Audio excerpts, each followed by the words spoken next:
Ekranlarda axtarışda olan şəxslərin şəkillərini görürsünüz. Bu şəxslərlə bağlı məlumatı olanlar anonimlik qorunur. 050 501 01 47 nömrəli telefonunuza zəng edə bilərsiniz. Rabit Bakıyev Polşada axtarılır. Hüseynov Xanəli Musaoğlu 13 may 2025-ci ildə Gədəbəydə itkin düşüb. Niftaliyev Murad Niftaloğlu 27 apreldə Moskvada itkin düşüb və digər axtarışlarımız. Hər bir axtarışda olan şəxslərdir.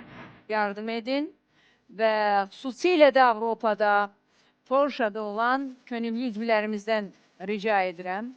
Polşada itkin düşən Rabitlə bağlı məlumatınız varsa dayanmayın. Kömək ediniz.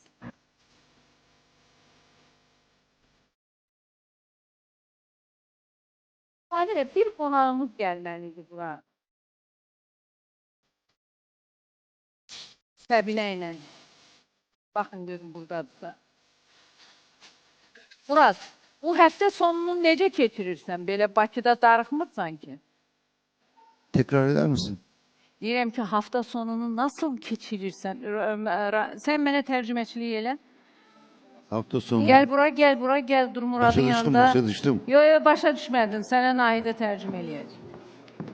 Ay qız orada, mənim Diyor yanımda. ki Azerbaycan'da Hafta sonunu nasıl geçiriyorsun? evet hafta sonu yani haftanın 5 günü. Bu hafta sonu için konuşuyoruz. 2 günü dedim, hafta sonu. Hayır. Sən də mənim kimi bilirsən. 6. gün ve 6 pazar. öyle. Pazar nasıl keçdi günün? Cumartesi işimiz, cumartesi miydi? Pazar mıydı? Bir işimiz vardı, bir yere gittik. Ondan bir önceki günde dinlendim. Dinləndin, eləmi? Bir Azotsanov tarafına gittim. Orada arkadaşları gördüm. Başka bir şey yapmadım. Sənə bir dənə bir şey göstərirəm, gəl bura. Amma Nahidə görməsin.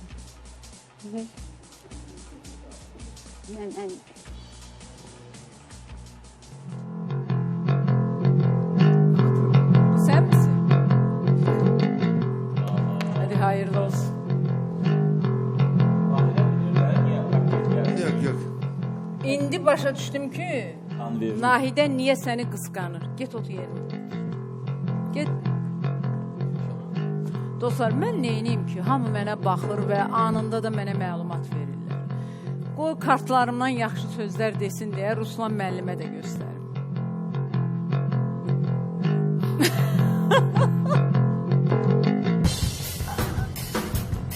Necədir? Yaxşı. Bax, mənə qarşı dələduzluq olunanları da belə tapacam mən. Sizə inanıram. Biraz sonra Muradla bağlı şok açıklamalar olacaq. Nahidə, gəl bura. Qorxuram ama Nahidə. Yox. Gəl biz. Doktor açıkla mənə. Necə? Görmək istəyirəm. O bayaqları ki, sizin baxdığınız şəkil var da. Siz Allah, o şəkildən sonra burada aralıq qarışacaq ya qarışmayacaq. Əminəm ki, qarışacaq. Bəli. Razıyam sizinlə. Hə, eləmi? Ona görə mənim və mənim kimilər ki, o bəzən səhv eləyir, belə deyək də, o qurbanına çevrilir dələduzların. Biz onların qurbanına çevrilməməmiz üçün nə etməliyik? Hə? Ay Nahidə. Yol verməməliyik. Yol verməməliyik. Bəli, Düzdür? düzdür. Xahiş edəcəm banklardan biri, dostlarım, tanışlarım, görün neyinirsiniz. Nahidəyə bir dənə kart.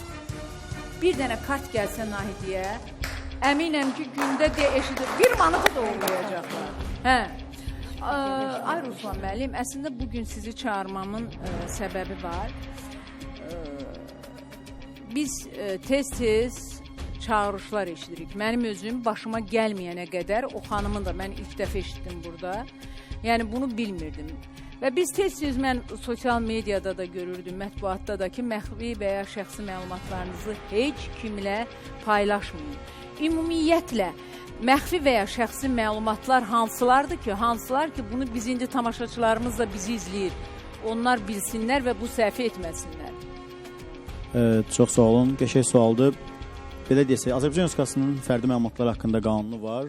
11 may 2010-cu ildə tarixli qəbul olmuş. Qanuna əsasən fərdi məlumat dedikdə şəxsin kimliyini bilavasitə və ya dolayısıyla eyniləşməyə imkan verən məlumatlardır. Yəni bu elə məlumatdır ki, sizin dediyiniz o şəxsi məlumat kateqoriyası kimi yanaşsaq, həmin məlumatların açıqlanması, yəni qanunsuz olaraq, icazəsiz olaraq üçüncü şəxslər tərəfindən açıqlanması şəxsə münasibətdə müəyyən maliyyə etkisi ilə, reputasiya riski ilə nəticələnə bilər. Ümumi məlumatların kateqoriyası genişdir, hansı ki biz onları müəyyən bir təsnifatlandırmaq zərurəti hiss edirik. Bura daxildir birinci növbədə şəxsi məlumatlar, hansı ki vətəndaşın soyadı, adı, atasının adı, o cümlədən yaşadığı yer, doğum tarixi, doğum yeri, şəxsiyyət vəsiqəsinin seriya nömrəsi, fin kodu, o cümlədən pasportu, sürücülük vəsiqəsi və digər bu tipli sənədlərdə olan məlumatları. İkinci kateqoriyaya aiddir onun maliyyə məlumatları. Məsələn, vətəndaşın iş yeri, aldığı əmək haqqısı, digər gəlirləri, onun hesab məlumatları, kredit kartı varsa kredit kartının məlumatları və ya debet kartı və digər kart məhsulları varsa həmin kartın pin kodu və s. Üçüncü kateqoriyaya aiddir burada təhlükəsizlik məlumatları, hansı ki bura daxildir. Müəyyən sosial şəbəkələrə, o cümlədən bank hesablarına daxil olarkən istifadə etdikləri istifadəçi adı, onun parolları, kartlara məxsus pin kodlar, elektron poçtlarına daxil olmaq üçün istifadə etdikləri məlumatlar. Biz hər zaman vətəndaşları bu istiqamətdə maarifləndirərkən dəfələrlə bildiririk ki, bu məlumatlarınız məxfi məlumatdır, şəxsi məlumatınızdır və bu məlumatlar heç bir halda üçüncü şəxslərlə, hətta ailə üzvlərinizlə belə paylaşmayasınız. Yaxşı, bəs real hadisələrdən danışsaq, insanlar daha çox hansı senarilərlə aldadılır? Mən indi hansı senari ilə aldadılmışam, özümdən deyim. Bunu demək çətindir. Gərək sizin həmin əməliyyat anınızdakı və yaxud da belə deyim, kart məlumatlarınızı bölüşdüyünüz şəxslərin dairəsinin situasiyanı biraz aydınlaşdıraq. Ümumiyyətlə, dələduzluq hallarının dairəsi günü-gündən genişlənir, amma vətəndaşlarımız bir qayda olaraq oxşar senarilərlə dələduzların qurbanına çevrilirlər. İlk növbədə baxsaq, ATM, yəni bildiyiniz hamımızın istifadə etdiyi bankomatlarda baş verən dələduzluq hallardır. Sadə nümunə deyək, əsasən bu tipli kateqoriya halların ilk qurbanları bizim yaşlı vətəndaşlarımız olur. Hansı ki, maliyyə savadsızlıq mı deyək, kiçik məlumatsızlıq mı deyək, nəticəsində o dələduzların qurbanına çevrilirlər. Belə ki, onlar üçüncü şəxslərin köməyindən istifadə edərək pul vəsaitlərini bankomatdan çıxartmağa çalışarkən, dələduzlar bu və ya digər formada onların kart məlumatlarını ələ keçirir və nəticədə daha sonra vətəndaşın xəbəri olmadan həmin kartından pul vəsaitlərini çıxardırlar. İkinci ən çox istifadə edilən dələduzluq senarisi zənglərlə bağlı hallardır. Burada nələr daxildir? Bunu da iki qrupa bölərdik. Mobil operatorlardan zənglər, məsələn, vətəndaşa zəng gəlir ki, sizin mobil nömrəniz 5G xidmətinə qoşulmalıdır. Bunun üçün sizə link gələcək. Həmin linkə daxil olun. Nəticədə nə olur? Vətəndaş linkə daxil olaraq, daxil olduğu andan dələduzun qurbanına çevrilir və telefon artıq xidmət dairəsinə düşür, belə deyək, donur və dələduz həmin anda telefondakı məlumatları çəkərək sonraki anda həmin vətəndaşın kart və maliyyə məlumatlarını vəsaitlərində ələ keçirmiş olur. Digər bir senari, məsələn, vətəndaşa zəng gəlir bankdan, bildirir ki, sizin kartınıza və yaxud da pul vəsaitlərinizə kiberhücum var, filan kartınıza gələcək kod var, həmin kodu daxil etməklə siz bir növ sizin mühafizə xidmət dairəmizə salacağıq. Təbii ki, bu yalandır. Vətəndaş öz əli ilə ona göndərilən OTP kodunu həmin dələduza təqdim edir və sonradan baş verənlərlə bağlı artıq kütləvi informasiya vasitələrində tanış olursunuz. Bir məqamı da qeyd edeyim. Son vaxtlar ən çox artıq daha inkişaf etmiş dələduzluq bir forması var. Bura daxildir süni intellekt vasitəsilə simulyasiya edilmiş zənglər. Nədir bu? Məsələn, oturmuşsunuz evdə, bir də görürsünüz ki, sizin ailə üzvünüzdən zəng gəlir. Baxırsınız telefona, ekranda yazılır ailə üzvünüzün adı, soyadı, mobil nömrəsi, telefonu götürürsünüz, görürsünüz ki, məsələn, sizin oğlunuz və ya qardaşınızdır. Dərhal kədərli bir səslə bildirir ki, məsələn, ata, mənim pula ehtiyacım var, filan yerdəyəm, təcili mənim filan kartıma pul vəsaiti göndərin. Həmin vaxt vətəndaş özünü itirir, çünki ekranda oğlunun adı yazılıb, səs birəbir təqlid Eynidir, edilir. bəli. Və nəticədə dələduzun qurbanına çevrilərək onun kart vəsaitinə müəyyən vəsait göndərmiş olur. Belə hallarda nə etmək lazımdır? İlk növbədə soyuqqanlığı itirmək lazım deyil. Dərhal gələn zəngi qarşılaşarkən zəngi söndürməli və həmin ailə üzvünüzə yığmağınız daha məqsədə uyğundur. Çünki həmin geri dönüş eləsəz ailə üzvünüzə görəcəksiniz ki, elə bir hal baş verməyib, tamamilə siz dələduzların qurbanına çevrilmişsiniz. Qısa mən, ümumiyyətlə, bax, bu kimi hallardan qorunmaq üçün nə etmək lazım? Yəni, hansı üsullarla kiber dələduzluqdan qorunmaq olar? Nəyin məsləhət görürsünüz ki, bizim ekran qarşısında da əyləşən tamaşaçılar, xahiş edirəm, bu hissəyə xüsusilə diqqətlə yanaşın, çünki bu çox önəmlidir. Çox yerində sualdır. Vətəndaşlar daim bununla bağlı bizə müraciət edirlər. İlk növbədə şifrələr. Yəni ki, yəqin ki, siz banklardan kart alarkən müəyyən şifrələr təyin edirsiniz. Mobil applicationlardan istifadə edirlər, mobil tətbiqlərdən istifadə zamanı şifrələrdən istifadə edirsiniz. Dünya praktikasında standart şifrələr var. Məsələn, 1, 2, 3, 4, 5, 6 və yaxud da mobil telefon nömrəsi. Bəli, ən sadə, ən asan şifrələrdir. Və yaxud da ki, mobil telefonunuzun nömrəsini, nəqliyyat vasitəsinizin nömrəsini şifrə kimi istifadə edirsiniz. Bu yol verilməz haldır. Çünki dələduzlar bu tipli şifrələri bir qaydalara çox rahatlıqla sındıra bilirlər. Əvəzində nə təklif edirik vətəndaşlara? Mürəkkəb və çətin şifrələmə sistemlərindən istifadə eləsinlər. Mobil tətbiqlərinə, kartlarına şifrə təyin edərkən əsasən hərf rəqəm kombinasiyalarından, durğu işarələrindən, simvollardan istifadə eləsinlər.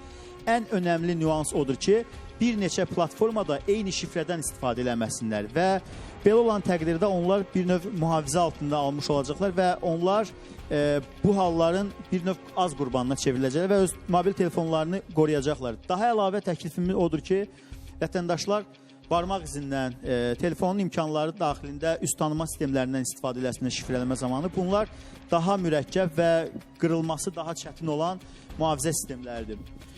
Daha sonra təklifim banklarla bağlı onu bildirə bilərəm ki, bəlkə bəzən zənglər, bayaq danışdıq ki, zənglər gəlir.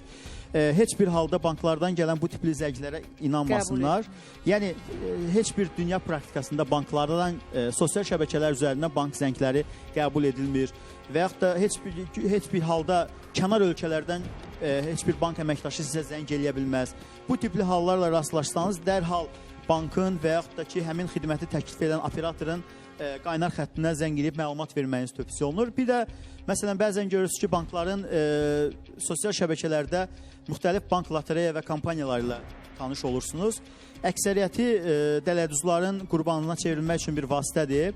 Yalnız rəsmi təsdiq edilmiş sosial şəbəkələr üzərində həmin bank və digər həmin lotereya və kampaniyanı təklif edən xidmət subyektinin xidmətlərindən istifadə edin və bu tipli kampaniyaların iştirakçısına çevrilin. Heç bir halda qeyd etdiyim kimi sizə məxsus olan şifrəni, o tipini üçüncü şəxslərə təqdim etməyin. Bir də onu deyəcəkdim ki, özünüzə aid olan eyni zamanda elektron poçt ünvanlarının və kart məlumatlarının şifrələrini heç bir halda verməyin. Ətrafınızdakı şəxsləri bu barədə məlumatlandırmağınız və təlimatlandırmağınız da gələcəkdə bu tipli halların azalmasına səbəb olacaqdır. Vacibdir. Mənə elə gəlir ki, bizim tamaşaçılarımız bugün çox şey öyrəndi. Yaxşı ki, mənim də 500 manatım itdi. Yoxsa həmən deməyəcəkdim ki, Ruslan müəllim gəlsin bura.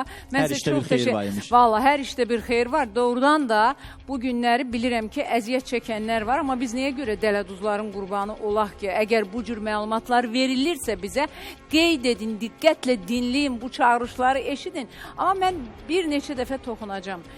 Verilişdə söz vermişəm ki, bu mövzuya təkrar bir də dönəcəm.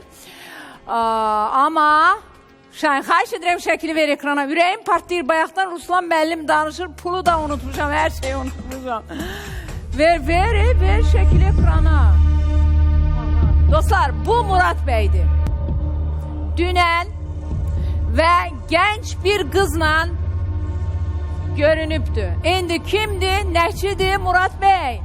Ay Murad bəy, bu bizim qız bir şey bilməsə səni qısqanmazdı.